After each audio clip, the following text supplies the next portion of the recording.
ఎప్పుడూ శాంతంగా ఉండే రెవెన్యూ శాఖ మంత్రి పొంగులేటి శ్రీనివాసరెడ్డి తన అసహనాన్ని వెళ్లగక్కాడు. అసత్య ఆరోపణలతో తన వ్యక్తిత్వాన్ని దెబ్బతీస్తున్న బీఆర్ఎస్ పార్టీ నేతల తీరుపై విరుచుకుపడ్డారు. బావా బామ్మర్దుల తీరుపై విమర్శలు గుప్పించాడు. మీలాగా అబద్ధాలు ఆడడం తనకు చేత కాదని చురకలు అంటించాడు. నిబంధనలకు విరుద్ధంగా తన ఇంటి నిర్మాణం జరిగి ఉంటే కూల్చివేయండి అంటూ మంత్రి హోదాలో హైడ్రా ఇన్ఛార్జ్ ఏవి రంగనాథ్ను ఆదేశించారు. రాష్ట్రంలో హడలెత్తిస్తున్న హైడ్రాపై journalist TV CEO Mareddy Nagender Reddy విశ్లేషణ. కాంగ్రెస్ ప్రభుత్వం అధికారంలోకి వచ్చిన తర్వాత హైదరాబాద్ లో అంకురార్పణ జరిగిన ఒక ప్రధానమైన ఎజెండా హైడ్రా. ఏదైతే హైదరాబాద్ చుట్టుపక్కల ఉన్న ఒక 60-70 కిలోమీటర్ల పరిధిలో ఉన్న చెరువులు, ప్రభుత్వ భూముల ఆక్రమణలను అరికట్టే ఉద్దేశంతో ముఖ్యమంత్రి రేవంత్ రెడ్డి ఒక హైడ్రాకు రూపకల్పన చేశారు. హైడ్రాకు విస్తృతమైన అధికారాలు ఇచ్చి ఏదైతే చెరువులను ఆక్రమించుకొని నిర్మాణాలు చేసి చిన్నపాటి వర్షానికే మొత్తం భారీ వరద ప్రభావంతో అతలాకుతలం అవుతున్న హైదరాబాద్ ని భవిష్యత్ తరాల్లో మరింత ఆక్రమణకు గురి కాకుండా చెరువులను కాపాడాలనే ఉద్దేశంతో హైడ్రాకు రూపకల్పన చేశారు. హైడ్రాకు చాలా పద్ధతి, నిక్కచ్చిగా, నిజాయితీగా వ్యవహరించే ఏవి రంగనాథ్ ని అధికారిగా నియమించి మొత్తం హైదరాబాద్ చుట్టుపక్కల ఉన్న చెరువుల పరిరక్షణ ధ్యేయంతో హైడ్రా పనిచేస్తుంది. ఈ నేపథ్యంలో గత వారం నుంచి కూడా ఎక్కడ చూసినా, ఏ ప్రాంతంలో చర్చ పెట్టినా హైడ్రా పనితీరు ఎలా ఉంది, హైడ్రా ఇంకా మన జిల్లాలోకి వస్తే కూడా బాగుంటుంది, హైడ్రా తరాలను ప్రతి జిల్లాలో కూడా ఇటువంటి అధికారులతోటి ఏర్పాటు చేసి ప్రభుత్వ భూములు కాపాడాలి. దాంతోపాటుగా ప్రభుత్వం ఏదైతే మంచినీటి వసతుల కోసం కాకతీయ కాలంలో తీసిన చెరువులు అనేకాంతమైన భూములు ఉన్నాయి, ఆ భూములన్నిటి కూడా స్వాధీనం చేసుకొని ఒక మంచి వాతావరణం కలిగించాలనే ఒక ఉద్దేశం ప్రతి జిల్లాలో, ప్రతి ప్రాంతంలో కూడా ఆ హైడ్రాకు ఒక హైప్ వచ్చేసిందని చెప్పవచ్చు.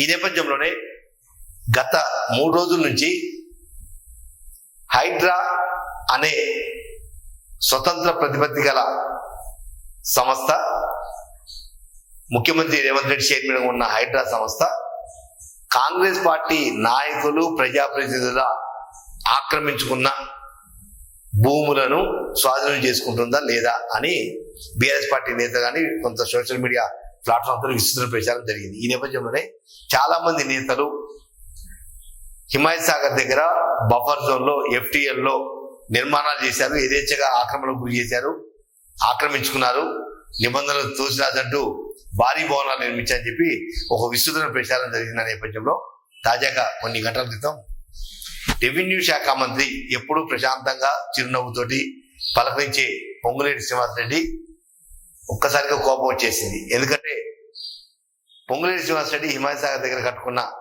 ఒక సొంత ఇల్లు, ఆ ఇల్లు బఫర్ జోన్ లో ఉందని, FTL లోపల ఉందని రకరకాల కథనాలు గత 2-3 రోజుల నుంచి సోషల్ మీడియా వేదికగా వండి వార్చేస్తున్నారు. ఈ నేపథ్యంలోనే ఒక బాధ్యత గల మంత్రిగా, రెవెన్యూ శాఖ మంత్రిగా ఒక్కసారి ఈరోజు మీడియా సమావేశం ఏర్పాటు చేసి నేను ఛాలెంజ్ చేస్తున్నా, గతంలో ఒకసారి ఛాలెంజ్ చేశా, ఆ ఛాలెంజ్ కట్టుబడి ఖమ్మం జిల్లాలో అన్ని నియోజకవర్గాలు కాంగ్రెస్ పార్టీ గెలిపించగలిగా, మళ్ళీ రెండోసారి అదే ఛాలెంజ్ చేస్తున్నా, నా ఇంటి దగ్గర ఒక్క ఇటుక మందం ఆక్రమణ గురి చేసిన, లేదా బఫర్ జోన్ లో ఉన్నా, లేదా FTL లో ఉన్నా నిర్వద్ధంగా కూల్చేయండి.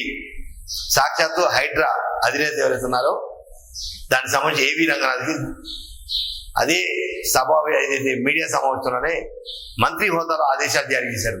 ఒక్కసారిగా ఆయనలో ఉన్న కోపం, ఆవేదన కూడా ఆ మాటలలో కనపడింది. ఎందుకంటే హైడ్రా తన పని తాను చేసుకుపోతుంది. అది ఎవరైనా సరే, ఎవరి పరిధిలో అయినా సరే ఉన్నా, ఎవరు ఏ ఎమ్మెల్యే కానీ, ఏ మంత్రులు కానీ ఎవరైనా సరే ప్రభుత్వ నిబంధనలకు విరుద్ధంగా, లేదా ఏదైతే హిమాయత్ సాగర్ దగ్గర FTL కానీ బఫర్ జోన్ లో నిర్మాణాలు జరిగితే వాటిని కూల్చేయమని చెప్పి కాంగ్రెస్ ప్రభుత్వం సిద్ధమైనప్పుడు మా నిర్మాణాలు ఎలా ఉంటాయి, ఉంటే కనుక కూల్చేయండి, నేను DGP ఏదైతే హైడ్రా బాధ్యులు ఉన్నారో ఏవి రంగనాథ్ ఆదేశిస్తున్నా అని చెప్పి ఒక్కసారిగా ఆ కోపాన్ని, ఆ ఆవేదనని వ్యక్తపరిచారు. వాస్తవంగా పొంగులేటి శ్రీనివాసరెడ్డి చాలా నిదానంగా నవ్వుతూ, ఎంత ఒత్తిడి ఉన్నా, పనితుడున్నా ఒక చిరునవ్వుతోటి దాన్ని దాటే ప్రయత్నం చేస్తారు. కానీ గత 3-4 రోజుల నుంచి కూడా సోషల్ మీడియాలో పొంగులేటి శ్రీనివాస్ రెడ్డిని టార్గెట్ చేస్తూ సోషల్ మీడియా ప్లాట్ఫామ్ లో ఆయన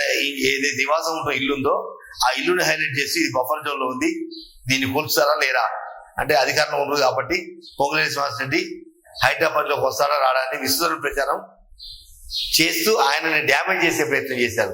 ఈ నేపథ్యంలోనే మీడియా సమావేశంలో డైరెక్ట్ ఏదైతే హైడ్రా ఇన్ఛార్జ్ ఉన్నారో ఏవి రంగనాథ్ ఆదేశాలు జారీ చేయడంతో ఇక రేపా ఎల్లుండి అనేది కూడా తేటతెల్లమయ్యే అవకాశం ఉంది. ఎందుకంటే ఏదైతే బీఆర్ఎస్ పార్టీ నేతలు తనను టార్గెట్ చేస్తూ మాట్లాడుతున్నారో ఓపెన్ ఛాలెంజ్ చేస్తున్నా, అవసరమైతే మీరే టేప్ తీసుకొచ్చి కొలవండి, ఆ కొలతల ప్రకారం కనుక నేను నిబంధనలు ఉల్లంఘిస్తే కూల్చేయండి, పడగొట్టండి బాధాప్తగా అని చెప్పి కూడా ఒక ఓపెన్ వార్నింగ్ ఇచ్చారు. మొత్తం మీద చూసుకుంటే హైడ్రా నిర్వహణ కావచ్చు, హైడ్రా పనితీరు రాష్ట్రంలో మాత్రం పెను సంచలనంగా మారింది.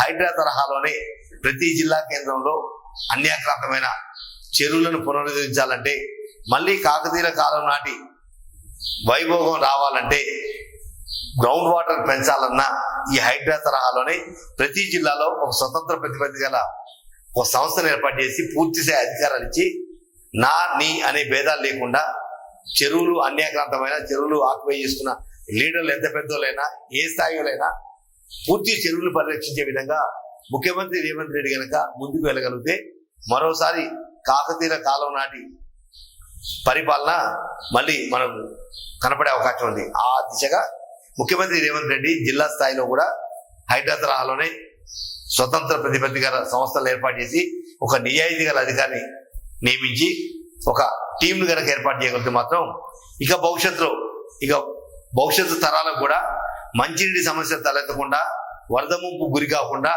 పట్టణాలు కాపాడే అవకాశం ఉంది. కాబట్టి ఆ దిశగా రేవంత్ రెడ్డి సర్కార్ ముందుకు అడుగులు వేయాలని జలశివి మనస్ఫూర్తిగా కోరుకుంటుంది.